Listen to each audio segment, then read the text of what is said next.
pantas banget masuk surga kalau karena sholat kita.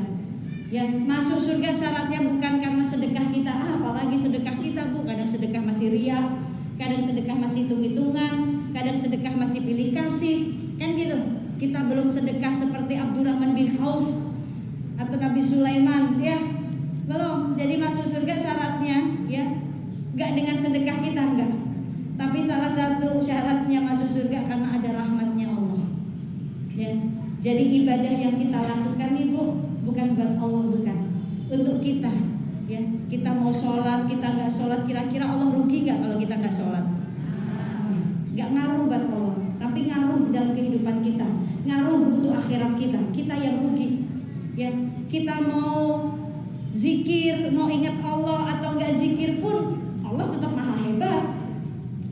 Kita nggak puji Allah pun Allah tetap berkuasa. Allah maha kaya, Allah maha hebat Bu. Nggak ngaruh buat Allah kalau kita nggak puji Allah. Kita nggak ingat Allah nggak ngaruh. Ya, kalau kita nggak ingat Allah, Allah pasti ingat kita nggak?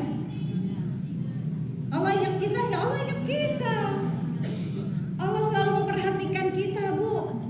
Sekalipun kita nih lupa sama Allah, ya, nggak ingat sama Allah, Allah tetap ingat kita. Ini Allah tetap kasih kita. Ya, jadi semua ibadah yang kita lakukan buat kita, bukan buat Allah. Bahkan ini pernah ditanya oleh Nabi Musa. Ketika Nabi Musa bertanya sama Allah, ya Allah, aku sudah sholat, aku sudah mengerjakan zikir, sudah berpuasa, ya. Dari amalanku ini mana amalan yang paling engkau senangi? Dari yang aku kerjakan nih, mana amalan yang membuatmu senang, yang paling kau senangi? Apa jawab Allah? Sholatmu untukmu, bukan untukku. Supaya ketika engkau sholat, engkau terhindar dari perbuatan keji. Kan inna sholata tanha 'anil fahsya'i wal munkar, sesungguhnya sholatku harus mampu mencegah perbuatan keji dan munkar, kan gitu. Ya. Zikirmu pun untukmu, bukan untukku. Ketika engkau berzikir supaya jiwamu tenang. Dan puasamu untukmu, bukan untukku, supaya engkau terjaga hawa nafsu. Bahkan sedekahmu pun untukmu, bukan untukku. Ya. Lalu Nabi Musa bertanya lagi, jikalau amalan-amalan yang aku kerjakan ini bukan amalan yang membuatmu senang, bukan amalan yang paling engkau cintai, maka amalan yang mana ya Allah yang membuatmu senang? Apa jawab Allah? Memasukkan rasa bahagia di hatinya manusia. Itu jawab Allah. Istilahnya nih Bu, bahasanya nyenengin orang Bu. Yang sholat banyak gak kira-kira? Banyak orang yang sholat tapi gak banyak orang nyenengin orang. Ya, yang sedekah banyak. Sedekah banyak tapi kadang dengan sedekahnya dia termasuk orang yang celaka. Karena sedekah tapi menyakiti hati orang yang disedekahi. Jadi apa yang kita lakukan semua untuk kita, bukan untuk Allah. Yang untuk Allah apa Bu? Habli minanasnya. Berkasih sayang kita kepada hamba Allah. Kan hidup itu Allah ciptakan kita tujuannya untuk ibadah. Ya Bu ya. Habli minallah, habli minanas. Ibadah kepada Allah, ibadah kepada manusia. Ibadah kepada Allah untuk kita nih Bu. Keuntungannya untuk kita. Ya. Sholatnya kita ya buat kita, buat nyelamatin kita di alam kubur. Sedekahnya kita ya buat kita, buat penerang kubur kita. Pokoknya buat bekalnya kita. Tapi ketika ibadah dengan manusianya, habli minanasnya, ini yang dilihat sama Allah. Jikalau kita bisa habli minanas dengan baik, bisa beribadah dengan manusia dengan baik, gak nyakitin orang dengan lisan kita, gak nyakitin orang dengan akhlaknya kita, dengan perbuatan kita, maka ini yang membuat Allah ini senang. Maka ini yang bikin Allah ridho, Allah kasih rahmat. Kan Allah meminta kita di surat Al-Furqan, wa kana min ibadi rahman. Jadilah kalian hamba-hamba yang rahman, kata Allah. Hamba yang rahman yang seperti apa? Yaitu yang berjalan di muka bumi dengan rendah hati, gak sombong. Apa yang mau manusia sombongin sih Bu? Wong kita gak punya apa-apa, mati gak kita bawa semuanya, kecuali harta yang kita sedekahkan. Kita mati cuma bawa apa? Dosa sama amal. Udah pasti banyakan dosanya atau amalnya? Dosa. Karena manusia dalam satu hari bisa nambahin dosanya. Tapi manusia dalam satu hari kadang gak bisa nambahin amal solehnya. Dalam satu hari bisa ngurangin amal solehnya dengan dia bergibah, dengan dia ngadu domba, ya, dengan dia bergunjing, dengan dia memfitnah, itu langsung mengurangi amal solehnya, tapi nambahin dosanya. Kita tahu ketika kita menggibahin orang, apalagi sampai nyebut namanya nih, misalkan ibu punya tetangga nih, terus ibu gibahin si tetangga ini dengan menyebut namanya, misalkan namanya udah si Fulan aja deh. Tahu nggak tuh si Fulan tuh begini. Ketika ibu menyebut nama dia nih bu, ya, pahala ibu seketika itu langsung pindah ke dia. Pahala kita seketika itu langsung pindah ke dia karena kita nyebut namanya. Mau sekalipun yang kita omongin hal yang benar, kata Rasul, jatuhnya gibah. Apalagi kalau salah, jatuhnya fitnah. Dan perempuan itu kalau udah ngumpul, kalau nggak ngomongin orang, fitnah orang. Betul? Perempuan kalau lagi ngumpul, kalau nggak gibahin orang, ngefitnah orang, itu harus diakui. Yang ngomong bukan saya, Rasul loh yang ngomong. Makanya banyak wanita nih jadi penghuni neraka karena nggak bisa jaga lisan. Ini nauzubillah min, maka jaga lisan kita. Ya. Ini maka senengin orang. Ya, senengin. Allah senang kalau kita nyenengin orang. Lihat, udah dicontohkan oleh baginda Nabi Muhammad. Ketika baginda Nabi Muhammad diutus oleh Allah, dipilih oleh Allah, ya, diangkat menjadi kekasih Allah, maka Allah titipkan satu rahmat kepada baginda Nabi Muhammad SAW. Kan Allah punya 100 rahmat bu, 99 rahmat disimpan di sisi Allah, satu rahmat disebarkan, dititipkan melalui kekasihnya yaitu baginda Nabi Muhammad SAW. Wa ma arsalnaka illa rahmatan lil alamin. Aku utus engkau Muhammad untuk menyebarkan rahmat ke seluruh alam. Jikalau kita kepengen mendapatkan rahmat dari Allah, maka qul in kuntum tuhibbunallah fattabi'uni yuhibbukumullah wa yaghfir lakum dzunubakum. Katakan jikalau kita benar-benar mencintai Allah, ikuti. Siapa yang harus diikuti? Yang sudah dipilih menjadi kekasihnya baginda Nabi Muhammad sallallahu alaihi wasallam. Ikuti jalannya, ikuti yang beliau kerjakan, ikuti akhlaknya, jadikan contoh. Ya, karena ada rahmat di situ, ada rahmatnya Allah melalui baginda Nabi. Dengan apa? Dengan akhlaknya yang beliau contohkan. Bagaimana beliau berinteraksi dengan para pembencinya. Bu, pembenci kalau dibenci makin benci dia. Tapi kalau pembenci disayang, dimuliain, ya, dibaik-baikin, ya, tetap berbuat baik seperti yang Rasul lakukan. Lihat, pembenci jadi cinta akhirnya. Ya, lihat Rasul. Siapa yang gak benci sama Rasul dulu? Ketika Rasul menyebarkan Islam, mengajak orang-orang beriman di zaman jahiliyah, mengajak orang-orang menyembah Allah, mengenalkan Allah, ya. Ketika itu Rasul diludahi, Rasul diusir, Rasul dilemparin batu berdarah-darah. Coba, apa yang Rasul lakukan? Rasul gak balas itu semuanya. Rasul ridho bu, Rasul ridho diludahi. Asal Allah gak murka kepada mereka para pembenci kan. Ini rahmat yang dicontohkan oleh Rasul. Memuliakan, berbuat baik, karena tidak ada perbuatan baik yang sia-sia, gak ada buhal jaza wal ihsani ilal ihsan. Perbuatan baik itu akan kembali kepada kita dan perbuatan buruk pun akan kembali juga kepada kita. Maka lebih baik berbuat baik daripada berbuat buruk. Ya, ini yang diajarkan Rasul. Rasul diludahi, ridho bu, Rasul bu. Ketika ada seorang Yahudi, seorang nenek tua orang Yahudi yang ketika Rasul lewat, Rasul diludahi bu. Rasul usap ludahnya itu dengan ridanya Rasul, dengan sorbannya Rasul. Diusap dengan sorbannya Rasul. Besok Rasul lewat lagi, diludahi lagi, diusap lagi sama Rasul bu. Sampai kata sahabat, ya Rasulullah jangan lewat situ lagi deh, ya, nanti diludahi. Apa jawab Rasul? Biarkan saja. Aku takut dia kecewa kalau aku gak lewat situ. Tuh bu, emang kita ya. Ketika selanjutnya Rasul lewat lagi, si nenek Yahudi ini gak ada bu. Nenek Yahudi ini gak ada. Rasul bukan seneng bu, tapi sedih, kehilangan. Kemana nenek tersebut? Dicari tahu, ada yang bilang, oh nenek itu lagi sakit ya Rasulullah. Maka Rasul langsung buru-buru pergi ke pasar, membeli makanan, membeli buah, dan datengin rumah nenek tersebut. Si nenek itu kaget. Ya Muhammad, dipikir mau balas dendam. Wahai Muhammad, apa yang kau lakukan?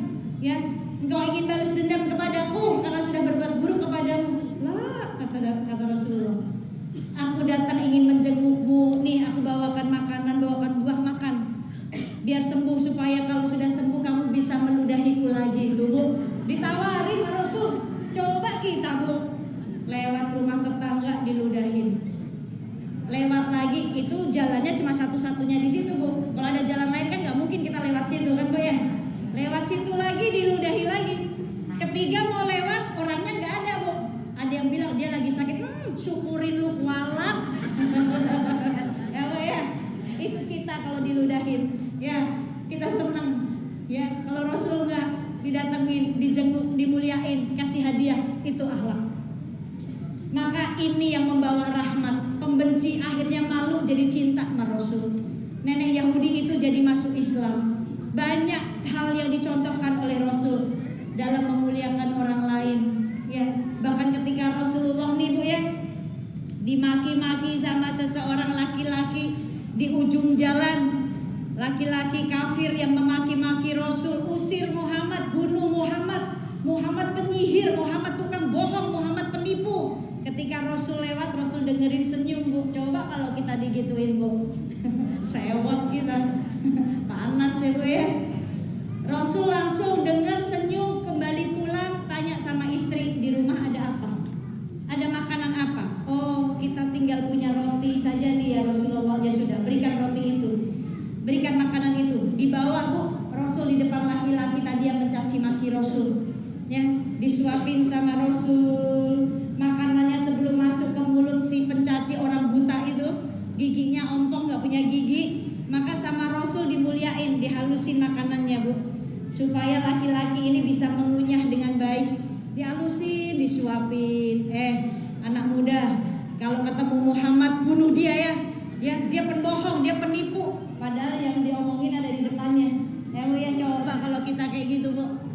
Hari gini dikituin, Bu, coba bayangin. Sama Rasul disuapin lagi. Suatu hari sahabat Rasulullah Sayyidina Abu Bakar Siddiq ya ingin melakukan hal yang belum pernah dilakukan. Maka mendatangi putri tercintanya yaitu Aisyah, istri Rasulullah. Wahai putriku Aisyah, kebiasaan baik Rasulullah yang belum pernah aku kerjakan tuh apa? Ini seorang sahabat biasanya gitu, Bu. Ya, nanya sama sahabatnya, nyontoh perbuatan baiknya. Wahai Aisyah, putriku, perbuatan Rasulullah, perbuatan baik, kebaikan Rasulullah yang belum pernah aku contoh yang mana? Maka putri Abu Bakar nih, istri Rasulullah, mengatakan, oh, Rasulullah itu sering menyuapi laki-laki yang berdiri di ujung jalan, laki-laki buta. Oh ya sudah, kalau begitu bagi aku makanan. Dibawa makanan, Bu. Begitu Sayyidina Abu Bakar Siddiq berdiri di depan laki-laki buta tersebut yang sedang mencaci maki Rasul, bunuh Muhammad, Muhammad penipu, penyihir, bunuh Muhammad, Muhammad tukang bohong. Abu Bakar diem, Bu. Ini Rasulullah gak salah nyuapin orang model kayak gini kan gitu nih, Bu. Ya. Tapi karena Abu Bakar pengen mencontoh kebaikan Rasul, disuapinlah pengemis ini. Suapin, anak muda kalau ketemu sama Muhammad bunuh ya, jangan percaya sama dia gitu. Suapin lagi. Sampai suapan ketiga dipegang tangan Abu Bakar. Siapa engkau? Engkau bukan orang yang biasa nyuapin aku. Maka kata Abu Bakar, loh, aku yang biasa nyuapin kamu, kata gitu. Bukan. Orang yang nyuapin aku tangannya wangi dan makanannya halus ketika masuk ke dalam mulutku. Engkau bukan. Siapa dia? Kemana orang ini? Lalu Abu Bakar bilang, engkau ingin tahu siapa orang yang menyuapimu, yang tangannya wangi, yang datang menyuapimu, menghaluskan makanannya sebelum masuk ke dalam mulutmu? Engkau ingin tahu? Iya, aku ingin tahu. Engkau siapa? Aku sahabatnya. Oh, siapa dia? Dia adalah Muhammad. Allahumma sholli alaihi. Begitu mendengar nama Muhammad, pengemis itu diam, bergetar seluruh hatinya, tubuhnya bergetar. Dia tidak menyangka orang yang dia caci maki, yang dia teriak-teriak minta orang membunuh Muhammad, tetapi jadi orang pertama yang memuliakan dia, berdiri di depannya, menyuapinnya Bu, gak ada rasa sakit sedikit pun. Membawa makanan, menghaluskan makanannya Bu, dengan sabarnya Rasul muliakan dia, Rasul suapin. Gak ada sedikit benci atau dendam kepada orang tersebut, enggak. Ya. Maka pengemis itu menangis, mulai menangis. Dia merasa malu. Selama ini dia caci maki orang yang menyuapinya. Di saat tidak ada orang yang peduli kepada dia, di saat tidak ada orang yang menyuapinya, dia menangis. Wahai Abu Bakar, lalu kemana Muhammad? Kenapa dia tidak datang lagi menyuapiku? Apakah dia marah kepadaku? Bukan. Beliau tidak pernah marah kepadamu, tapi beliau tidak pernah menyuapimu lagi karena beliau sudah meninggal. Maka semakin menangis orang tersebut, semakin kehilangan sosok Rasulullah. Menangis. Dia tidak sadar, dia tidak menyangka selama ini orang yang dia caci maki yang memuliakannya. Dia tidak beriman kepadanya, ya, tidak dendam. Coba sampai akhirnya, kalau begitu bawa aku ke makamnya Muhammad. Aku ingin memeluk, akan mengimani agamanya Muhammad. Tuh. Pembenci kalau dimuliain, berbuat baik, maka dia akan jadi cinta. Kalau pembenci makin dibenci, dia akan semakin benci. Tapi pembenci muliain, seperti yang Rasul ajarin. Ya, Rasul ajarkan supaya apa? Allah rahmati. Kan gitu, kan kita butuh rahmatnya Allah. Habli minanas ini yang dilihat sama Allah. Karena Allah kepengen lihat kita selama kita tinggal di dunia, apa yang kita lakukan. Kalau sholat udah pasti itu kewajiban dan bukan untuk Allah. Tapi Allah kepengen ketika kita tinggal di dunia, yang tempat meninggalnya kita bukan tempat tinggal selamanya, tempat tinggal yang cuma sebentar, yang kita nggak tahu kapan kita tinggali nih dunia nih. Nggak ada yang tahu beberapa lama lagi kita tinggal di dunia, karena kematian terus mengejar kita. Ya, semua orang dikejar dengan kematian, tapi kita nggak tahu kapan waktunya. Karena mati syaratnya nggak harus nunggu tua dulu, yang muda juga mati. Mati syaratnya nggak harus sakit dulu, yang sehat juga mati. Ya Bu, ini suami saya masih sehat Bu, masih muda 40 tahun, nggak sakit Bu, mati coba. Ya, jadi mati nggak harus nunggu kita tua dulu, nggak harus nunggu kita sakit dulu, nggak. Tapi karena memang jatah hidup di dunia kita sudah habis, maka Bu, yuk selama kita masih tinggal di dunia nih, tujuan kita sama Bu. Semua tujuan semuanya sama, tujuannya bakalan pulang ke Allah. Tapi bagaimana pulangnya kita ini yang beda-beda. Ada yang su'ul khotimah, ada yang husnul khotimah. Kalau kita pulang husnul khotimah tadi itu dipanggil Allah tadi, ya ayat Tuhan nafsul mutmainah, wahai jiwa yang tenang, kembalilah kepadaku dengan hati yang ridho dan diridhoi. Hati ridho tuh hatinya udah nggak nyimpen apapun Bu, nggak nyimpen benci sama orang, nggak bisa maafin orang, di hatinya lapang aja nih Bu. Lihat sini apa deh? Udah yang mana nggak usah dilihat, lihatnya sini. Fokus, Bu ya. Hatinya ridho, hatinya lapang, hatinya nggak nyimpen dendam buat orang lain, nggak nyimpen benci. Maka Allah ridho, kembalilah kepadaku, ya. Masuklah ke dalam surga tuh kata Allah. Maka orang yang sukses, yang dapat ridhonya Allah, orang yang sukses ketika akhir hayatnya Allah ridho, ketika akhir hayatnya husnul khotimah, itu orang yang sukses di dunia. Bukan sukses nggak terlihat dari hartanya, enggak. Kita nggak tahu harta itu dicari dari jalan yang mana, ya, bukan. Bahkan ada orang yang sukses di dunia dengan hartanya, tapi di akhirat menderita dengan hartanya. Tapi orang yang sukses hidup di dunia karena akhir hayatnya Allah ridho, husnul khotimah. Jadi tujuan kita semuanya sama, bakalan pulang ke Allah. Ya, di dunia kendaraan kita beda-beda Bu. Ada yang naik Jaguar, ada yang naik Mercy, ada yang naik Alphard, ada yang naik mobil, semua mobil lah beda-beda kalau mobilnya di dunia. Tapi ketika pulang di hadapan Allah, mobil kita semuanya sama, kurung batang, betul? Keranda. Ya, pakaian kita di dunia boleh beda. Saya beda dengan ibu-ibu, ibu beda dengan saya. Walaupun ini belum jaminan saya masuk surga, belum. Cadar saya belum jaminan diri saya masuk surga. Kita semua belum dijamin masuk surga sama Allah. Pakaian kita beda, boleh di dunia.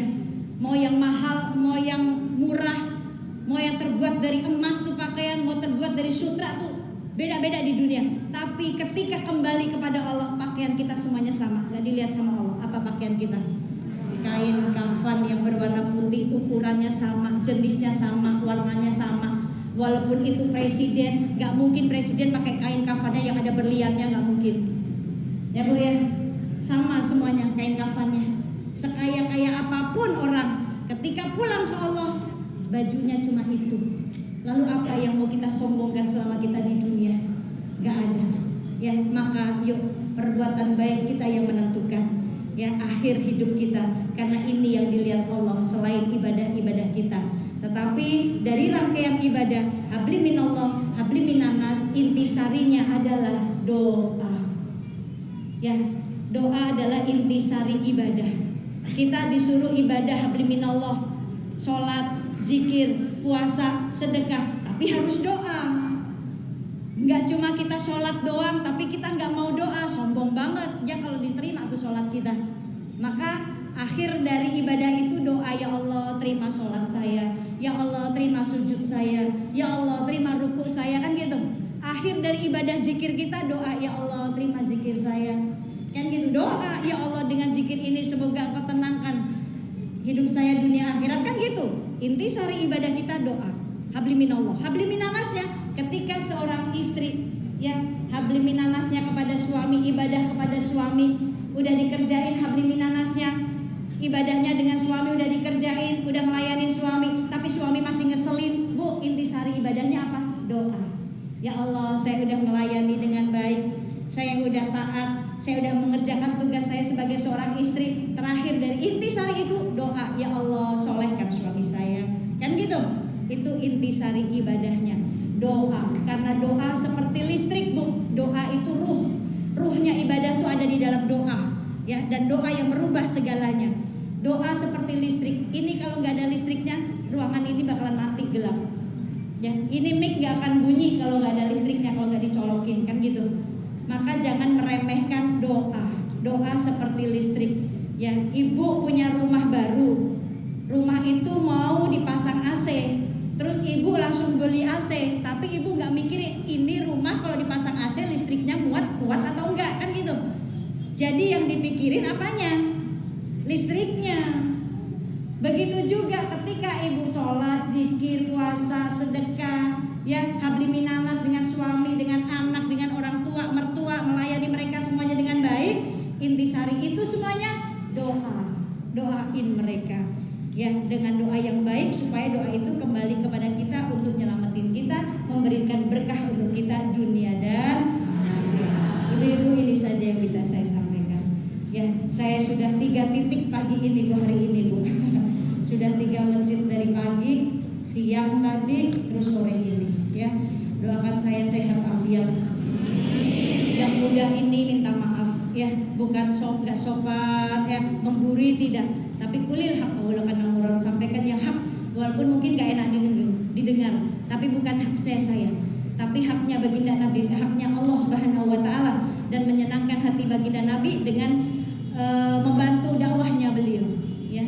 Membantu beliau dari jalan dakwah ini, kan dakwah ini mengajak, Bu. Maka saya mengajak diri saya untuk yuk berubah. Semua ini bakalan sedang menuju kemana? Menuju kepulangan kita.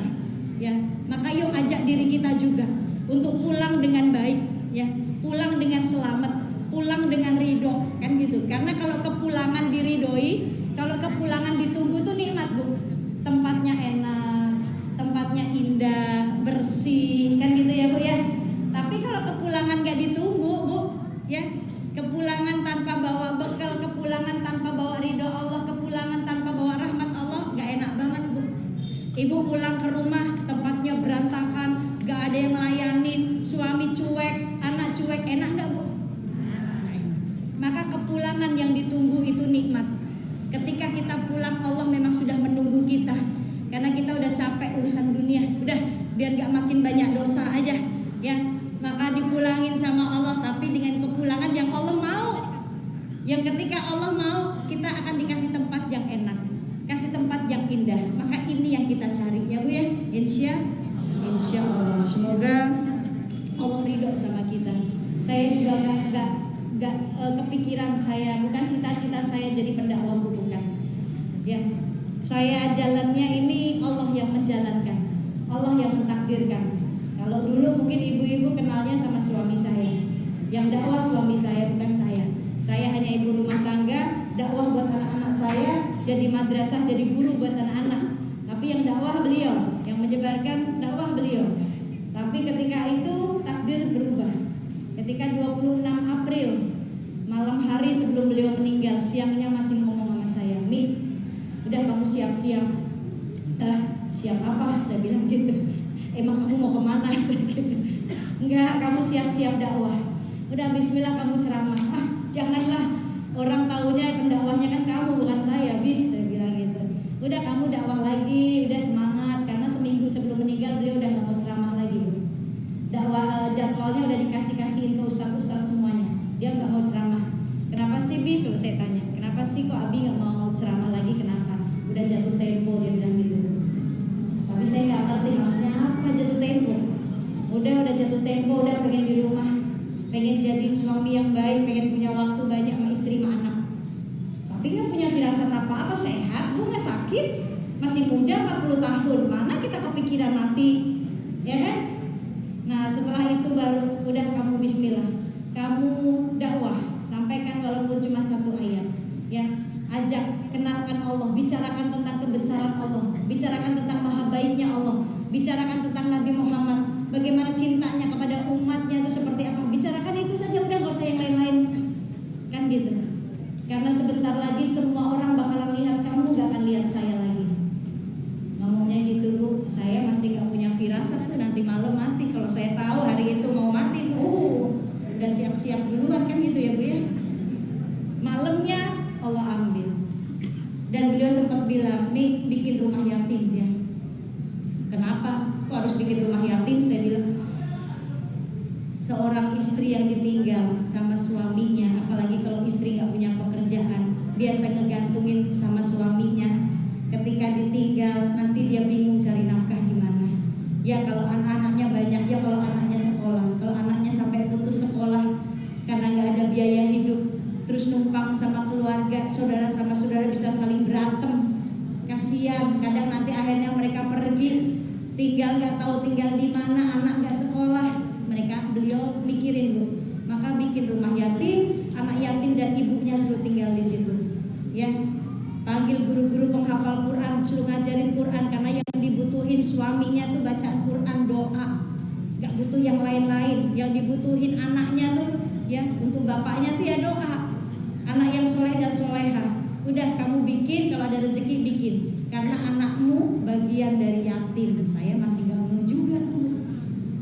Begitu meninggal baru tuh di situ, ya Allah, ini maksudnya anak saya yatim. Tapi ketika itu saya nggak mau langsung buru-buru bikin rumah yatim. Kenapa? Karena anak saya masih kecil-kecil. Jadi saya fokus dengan anak yatim saya sendiri, yaitu anak-anak saya yang harus saya didik, yang harus saya nafkahi, yang harus kerja banting tulang buat mereka, buat sekolahnya mereka. Tapi ya memang benar apa yang dia bilang, ketika seorang istri ditinggal suaminya yang biasa bergantung, ya Bu ya, biasa di rumah, nafkah semua dari suami, maka dia akan bingung. Betul, bingungnya luar biasa. Anak 4 masih kecil-kecil, sekolahnya gimana kan gitu Bu. Nah ini, tapi yakinlah kita punya Allah. Allah tuh tidak pernah nyanyain kita Bu. Allah itu tahu keadaan kita. Allah paling tahu keadaan kita. Gak ada kita disia-siain, apalagi ditinggalin sama Allah. Kita boleh kehilangan makhluk karena Allah. Jangan sampai kita kehilangan Allah gara-gara makhluk. Jangan rugi. Kita boleh kehilangan harta karena Allah. Jangan sampai gara-gara harta kita kehilangan Allah. Saya kehilangan semuanya Bu, bukan makhluk aja. Harta, rumah seisi-isinya terbakar habis, gak disisain. Tapi saya punya Allah. Saya gak kehilangan Allah. Walaupun kehilangan semua yang saya kejar urusan dunianya. Dulu saya kejar dunia Bu, ketika setelah meninggal suami saya kejar dunia. TV saya sikat, program ini saya ambil, main sinetron saya ambil, semuanya urusannya duit. Karena saya harus nafkahin anak-anak saya. Ya kan, kejar dunia, capek Bu, kayak makan kuaci ngejar dunia. Kenyang enggak, capek iya. Ya kan? Terus kita lupa ibadah semaunya, kalau udah capek kadang malas ibadah diundur-undur kan gitu. Maka Allah cemburu. Lihat, ketika Allah cemburu, Allah tegur di surat At-Taubah ayat 24. Jikalau bapakmu, istrimu, anak-anakmu, rumah tempat tinggalmu yang membuatmu nyaman, harta kekayaanmu, perniagaanmu yang engkau takut kerugian di dalamnya lebih engkau cintai daripada Allah dan Rasulnya, maka tunggu peringatan dariku, kata Allah. Itu surat At-Taubah ayat 24. Oh, saya ketika rumah saya terbakar habis, ketika saya mikir saya sama anak-anak saya mati di dalamnya, gak ada yang nyelamatin, gak ada yang nolongin, semua orang tertidur, gak ada satupun orang yang dengar. Tapi disitulah Allah kasih teguran saya, disitulah Allah ingetin saya, nih masih ada Allah. Kalau bukan Allah yang nyelamatin saya, siapa bu? Kejebak di api yang udah kayak di neraka gak bisa keluar, yang akhirnya loncat dari lantai 2 ke lantai 1. Udah terserah Allah deh. Tapi disitulah kasih sayang Allah. Allah cuma kepengen kasih kesempatan hidup di dunia buat memperbaiki diri. Dari nol lagi. Coba baju gak punya, harta gak punya, tempat tinggal gak punya, udah. Tapi harta yang dikasih Allah, nih anak-anak, ini harta kita sesungguhnya. Anak-anak kita tuh bu, harta kita gak akan pernah putus nih. Bahkan ketika kita mati, dia masih jadi harta kita yang akan ngedoain kita. Maka didik, rawat anak-anak kita dengan baik. Habli minanaslah dengan baik kepada keluarga kita. Ya, ini yakinlah bahwa innallaha ma'ana, Allah selalu bersama kita. La tahzan, jangan sedih. Ya, tetap semangat bahwa Allah yang paling mengetahui keadaan dan apa yang kita mau. Ya, baik, ini saja yang bisa saya sampaikan. Kurang lebihnya mohon maaf lahir batin. Mari kita tutup sama-sama dengan doa. Ya, karena inti acara ini adalah doa. Semoga apa yang Ibu hajatkan hari ini ketika Ibu duduk di sini mempunyai masalah, semoga Allah berikan jalan keluar yang terbaik. Ketika Ibu ada di antara ibu-ibu di sini yang punya penyakit, yang sakit, semoga Allah angkat semua penyakitnya, disehatkan afiat, ya, tidak meninggalkan penyakit lainnya. Yang duduk di sini yang bawa hajat, bingung dengan hutangnya, terlilit hutang, ya Allah, semoga memberikan rezeki yang banyak, semoga melunaskan hutangnya sebelum maut menjemputnya, supaya tidak mati membawa hutang. Ya Allah, lunaskan hutangnya semuanya. Ya, ketika kita punya hajat, Ibu pengen pergi umrah, pengen pergi haji, ya Allah, mudahkan jalannya. Pilih ya Allah untuk bisa berangkat haji dan berangkat umrah dengan bagaimanapun jalannya, kuasanya Allah, Bu. Kuasanya Allah. Allah bisa memberikan kita sesuatu yang menurut kita mustahil, tapi Allah punya jalan lebih mustahil lagi buat kita. Saya udah ngerasain yang saya mustahil, saya selamat di kebakaran, saya mati nih sama anak-anak saya mustahil, tapi Allah punya jalan. Allah punya jalan yang lebih mustahil lagi buat nyelamatin saya, kan gitu. Nah ini jadi keyakinan kita ini, keyakinan kepada Allah yang harus kita bawa. Keyakinan ini yang harus ada dalam hati kita, yakin. Ya, apapun ujian saya, masalah besar apapun, oh saya punya Allah yang maha besar, kan gitu. Allah yang paling tahu keadaan saya, Allah yang paling tahu kapan mau kasih ke saya, Allah yang paling tahu buat nyelamatin saya, buat nolongin saya ketika orang lain gak ada yang tahu apa yang saya butuhkan, apa yang saya mau, bagaimana keadaan saya, orang lain gak ada yang tahu, tapi Allah paling tahu keadaan kita. Mari kita sama-sama minta sama Allah, semoga sore ini menjadi tempat ijabahnya doa kita.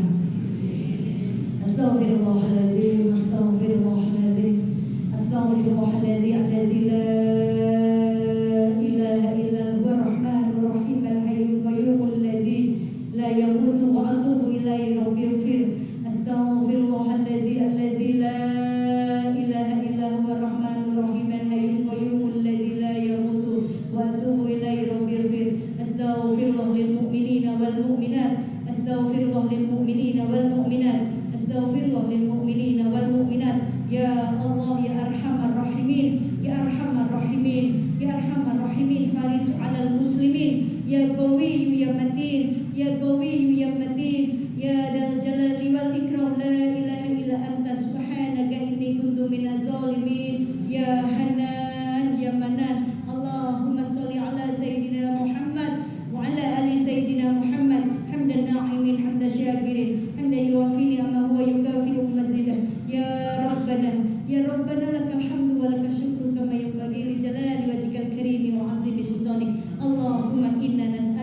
الذين